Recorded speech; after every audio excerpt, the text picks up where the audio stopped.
and welcome to today's Dwelling in the Word. I will be reading from Acts 2:42 through 47. And they devoted themselves to the apostles' teaching and the fellowship, to the breaking of bread and the prayers. And awe came upon every soul, and many wonders and signs were being done through the apostles. And all who believed were together and had all things in common. And they were selling their possessions and belongings and distributing the proceeds to all, as any had need. And day by day, attending the temple together and breaking bread in their homes, they received their food with glad and generous hearts, praising God and having favor with all the people. And the Lord added to their number day by day those who were being saved. Here is the image of the early Christians in the very first church. Their government was thoroughly pagan and corrupt. Their recognized religious leaders were conniving conspirators who had handed over the Christ to be crucified at the hands of foreign pagan politicians.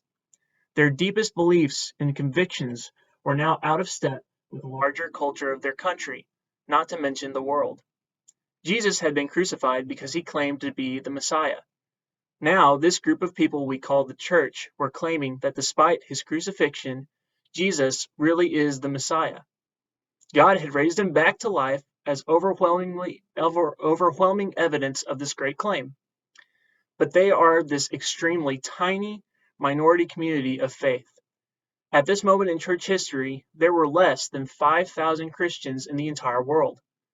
But they were not bitter and cynical pessimists consumed with anxious thoughts about how utterly hopeless is their situation in the world, or how crazy it is to believe that they could make a difference in the world, or that anyone else would actually believe that Jesus is Lord and join the radical movement of faith in Christ. Because of the message of the resurrection of Jesus, they were glad and generous. They dared to believe that the resurrection of Jesus changes everything.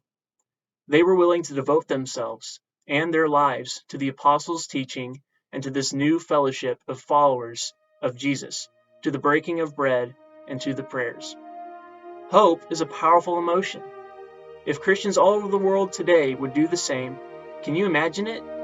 God can. He has seen it happen before, and he is eagerly waiting for it to happen again and again and again until Christ comes again in glory.